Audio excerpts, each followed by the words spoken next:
Hello. Thank you for choosing WebItMD's brand new video podcast, bringing clarity to life and business decisions. A mini-series where we talk to entrepreneurs and business owners about conventional and unconventional ways to up-level success in both their personal and professional lives. We hope you enjoy it.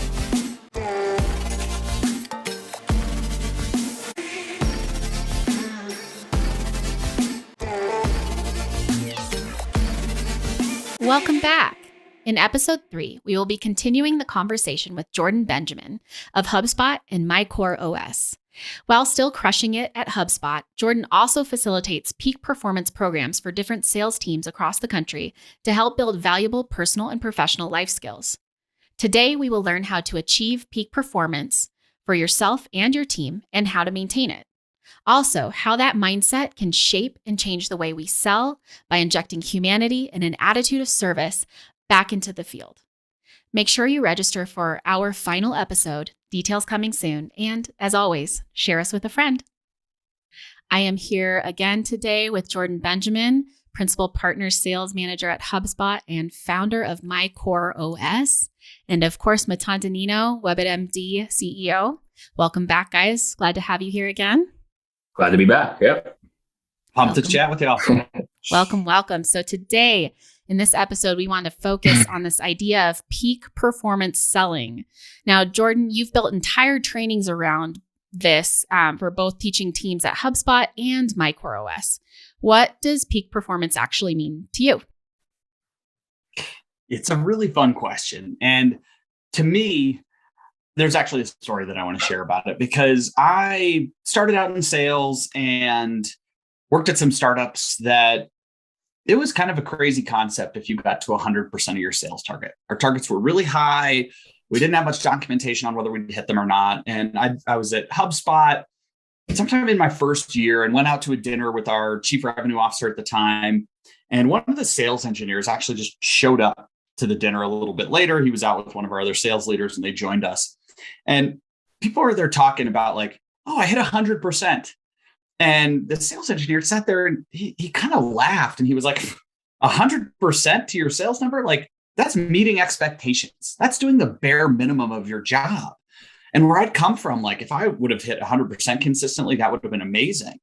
But at HubSpot, the bar for performance was 125% and above for your goal to get to President's Club. And that's what most people were doing.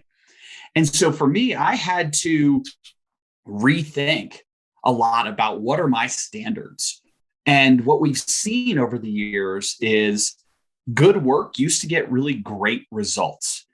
But the amount of competition that we have, the amount of technology that we have that can enable people to do great things, we really now need to start leveling up our standards, not to just be good or fine or okay, but to be great, excellent, and outstanding so we can get great, excellent, and outstanding rewards. And so for me, peak performance is how do you perform in that top 1, 5, 10% of the cohort of folks around you?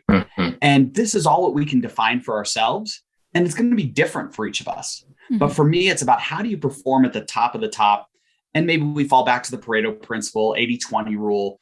Typically, 80% of the rewards go to the top 20% of the people. So for me, that's how I start thinking about peak performance. And then work on a lot of different ways to think about how do we sustain that over the long term. Yeah. So, I mean, when I think about a peak, you got your uphill climb and your downhill climb. And how do you make peak feel like a plateau, for lack of a better word? How do you keep it consistent? How do you maintain that lasting peak resilience in sales with sales being a role that is already traditionally such a grind? It is such a stressful role. And to me, I think this is where sales is really challenging for a number of reasons. One, you may work on a monthly or quarterly quota, which means great, you may go do 500% in that time period. The next day you're at 0 again. And so finding that ability to find the downtime, to find the ability to rest, to understand what are those things you do that fill you up outside of work that help you recharge. So many of us think that in order to perform at our best, it has to be always hustle, always on, push, push, push, push, push. But if you look at professional athletes, they all have rest days built in to their training schedule. If you look at somebody that goes and runs a marathon, a lot of weird stuff happens to the body when you do these like ultras and these long races. And so thinking about how do we not just sprint, but how do we sprint and rest, sprint and rest, sprint and rest is how I start thinking about sustaining performance by doing things that really fill me up and help me renew or replenish. So then I can move back into that flow state or that optimal performance zone. So I can recover, refresh, and renew in between those times that I've really got to be able to show up. Sometimes that may be 1 minute of rest recovery, and sometimes that may be 1 day. But I think we have to find that ability to find a lull, to find that downtime, so our brain can rest, our body can recharge, and we can actually show up at our best. Yeah. So really taking advantage of those valleys when you have them so that you can hit that peak. That's definitely a different way to think about peak, for sure, is that you need the valleys for the peak. So that's awesome. Matan, I'd love to hear how Jordan's explanation of sustainable peak performance resonates with you. Do you want to tell us about your approach to selling? Does it come in waves? Is it pretty constant? How do you keep yourself from burning out? No, for sure. It certainly comes in waves. I think naturally it comes in waves for everyone. I think to Jordan's point about filling up, that's important. I actually enjoy the selling part of my role. So when I enjoy it, I think I come with that sort of attitude, that mindset. People see that. And that allows me to sort of be my best when I do show up. Certainly when it's an off time, and as Jordan mentioned, it might be 1 minute between back-to-back calls. Even that time is sort of a minute to sort of recharge, get aligned, get focused once again, and then you show up. And people are like, how'd you have 8 calls today? How'd they go? I was like, well, 7 out of 8 went pretty well. One of them was a no-show. So it's like this is what you really want in order to be consistent with selling.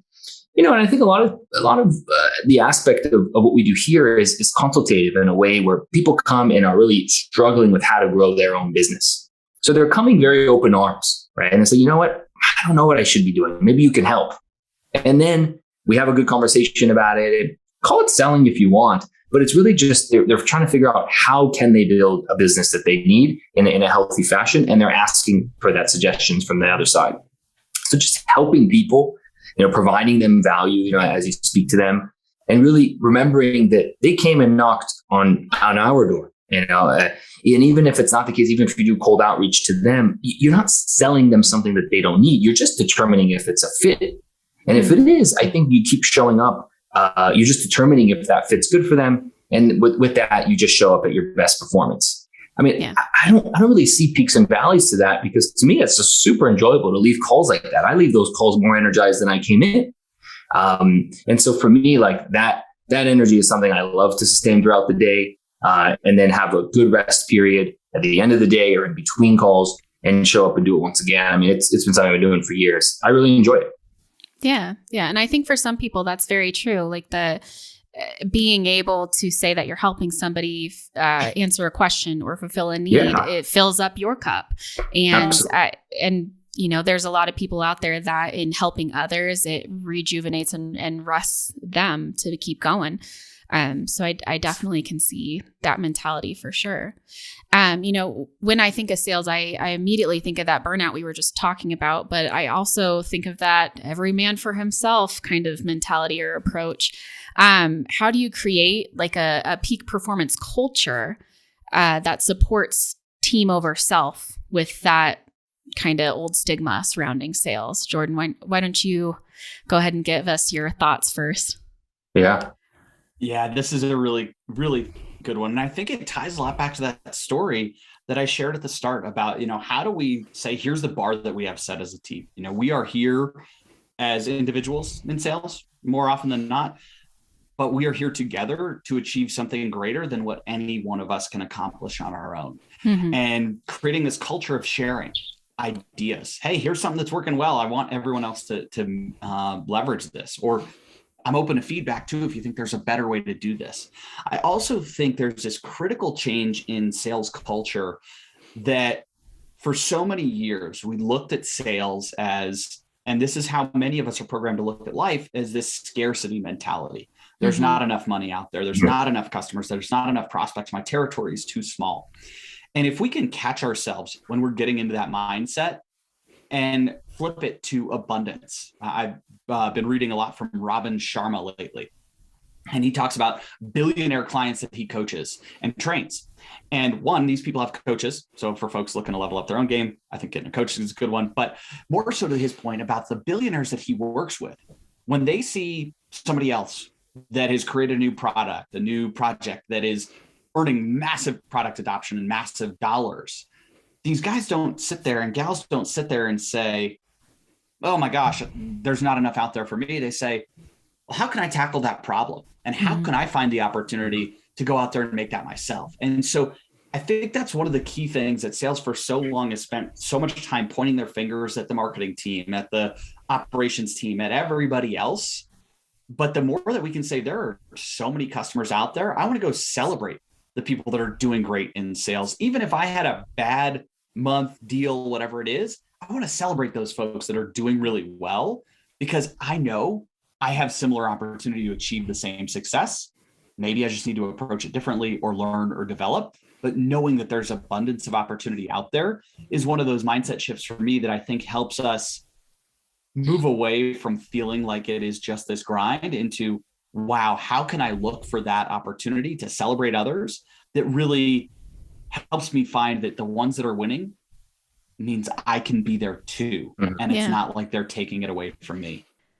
So I love how you spoke to the landscape of sales changing as it pertains to like the scarcity mentality, and there's not enough out there for us, and instead of being competitors, we can now work together for this. Another area that I think it's definitely changing is in the way that we speak to our prospects. Speaking to the emotional intelligence and the mindfulness and self-awareness that we talked about in episode 2, and even some of what we talked about in episode 1, how can we bring that into peak performance mindset as it pertains to a sales prospect? Yeah, this is really interesting. I'll chime in, and Matan, I'd love to hear your thoughts because you spend so much time deep in the weeds with folks on this. For me, going back to another story, when I started work out of school, I went and worked for Lululemon, and I was on I was the sales rep on the floor when you walk into the store. Most companies call that a retail sales associate or salesperson or floor manager, whatever it is. They called it an educator. And I think that is what the best sellers do today, is they focus on educating their prospects. They look to understand how can they really get the most knowledge possible about the industry, about the space, about the competition. Sometimes they'll say, hey, you know what? Yeah, you should go buy the competition. But really where the key in this lies is being able to add value and being able to say, I'm going to help understand and empathize with the problem or challenge that you're trying to solve, Mrs. Prospect. And I'm going to work to understand that what might it feel like if I knew my job was on the line, if I can't help improve the lead generation, or if I can't improve the revenue targets in my company. Wow, this must be really stressful. So now I can start to actually empathize with that person and really show up for them in a way that's not, hey, I just need to solve for myself because I got to sell something to get to my quota. But wow, how can I actually help you solve a problem or challenge that is in front of you and bring the best knowledge to the table so you don't have to go spend 100 hours searching through every different possible avenue for a solution to your problem. Here's the 2 or 3 that I'd probably recommend. Ideally, you're at a place where you believe in your product and what you're selling, that you can be that, number one choice more often than not. But I think that is where having this mindfulness, having this ability to actually empathize with somebody because you've spent some time knowing yourself, is where we really start to being able to add a lot of value as a seller. I'm curious, Matan, like, how do you think about some of that for the folks that you talk to? The education piece is huge. And I think educating, in my opinion, is half the battle with sales. If you can educate the prospect, the trust goes through the roof. You remove a barrier where they feel like you're pitching them or selling them, and they sort of have to agree to it or even negotiate. And I think that's a big part of sales. I mean, part of what I do in the sales process, most of the first call or second call even, is just asking questions and learning. And people at the end of the call is like, okay, so where's the proposal? How much, And you're like, well, I can't give you a proposal. I'm still trying to assess if we could even help. And so doing that needs assessment, asking the right questions. And I'll give myself credit. Like, I've been told quite a bit, like, hey, I really enjoy this call. You asked the right questions. And when I hear that, I know I'm in. Now there's a trust built. Now let's determine on the second call if we have sort of, the services that can help your business grow? And if so, yeah, of course there's a fit. And if there's a fit there and you can afford, what we're out to do, then let's work together. We'd love to.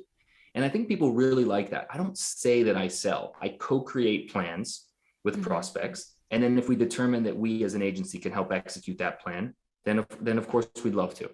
And I feel that is huge in sales. A lot of people come aggressive, with sales, or immediately start discounting things. And it's just absurd to do that when you don't even know if you're able to help them. So I see that a lot, Jordan. And a lot of folks who come and initially knock on the door and start talking pricing or start asking about, we're looking for a new quote unquote vendor and these types of terms.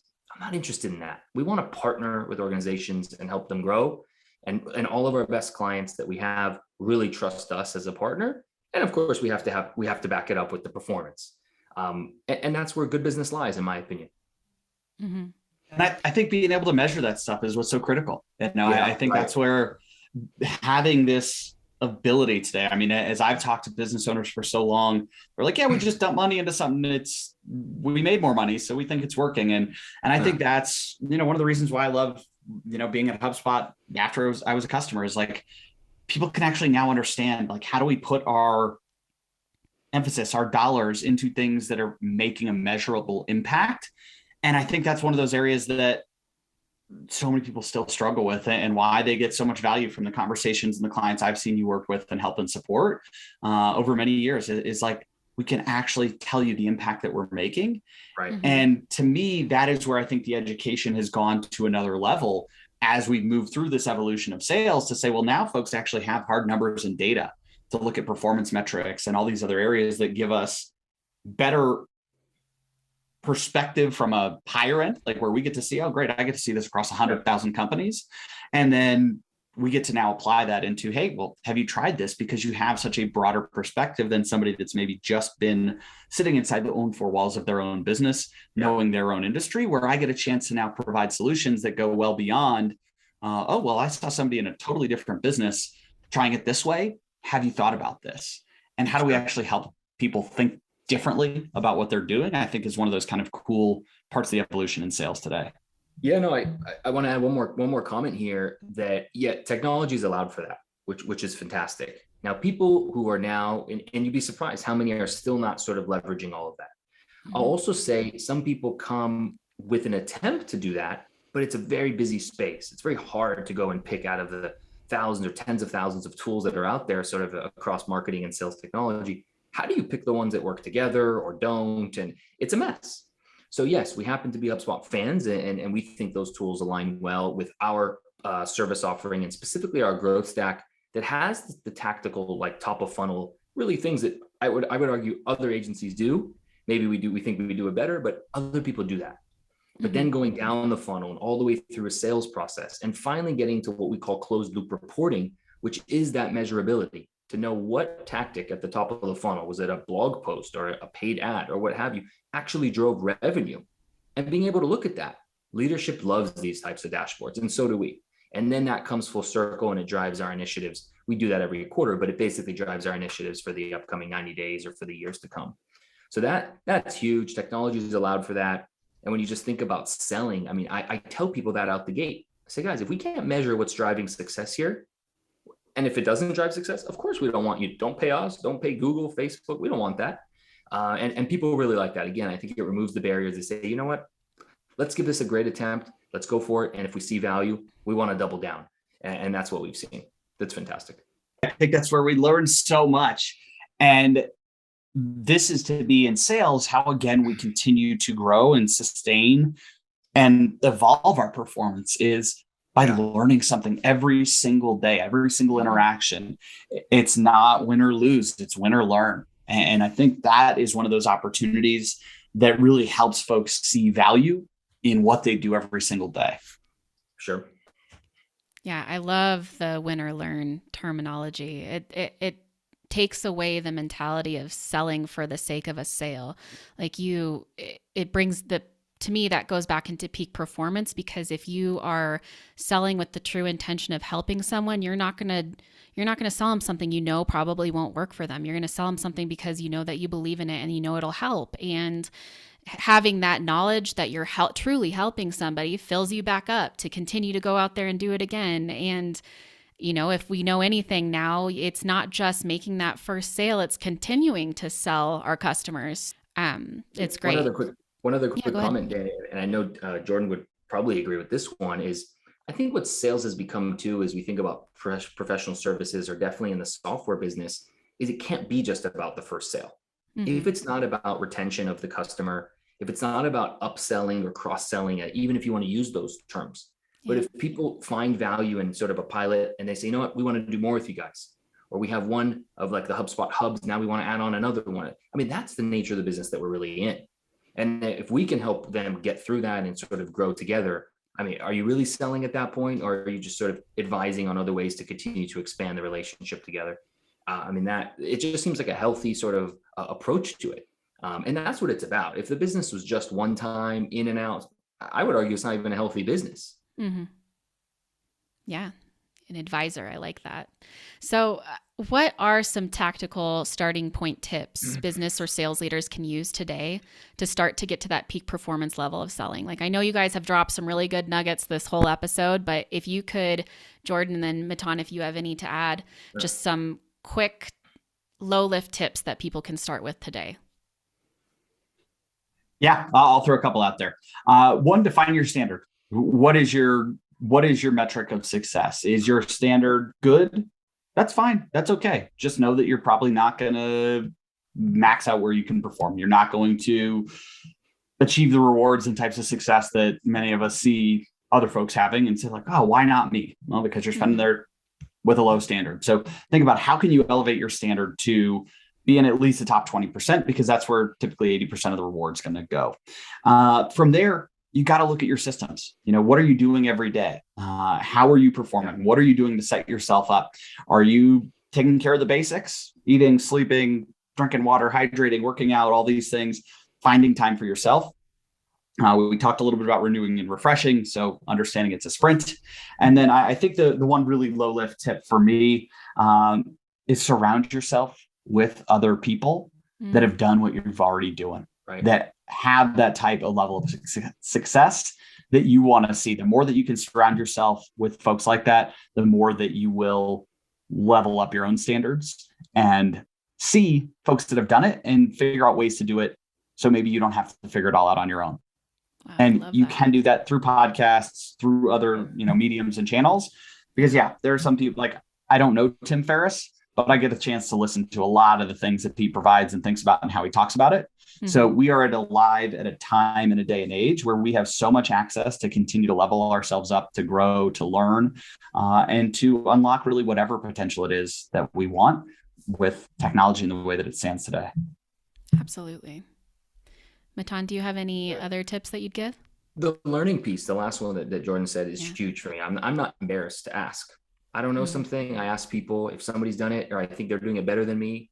I say, hey, you mind sharing? Most people are open to that. Yeah. Most people are not. So they either want to put out the content or they say, yeah, you know what, I'll share how I did. It might not work for you, but I'm very sort of always asking, always curious.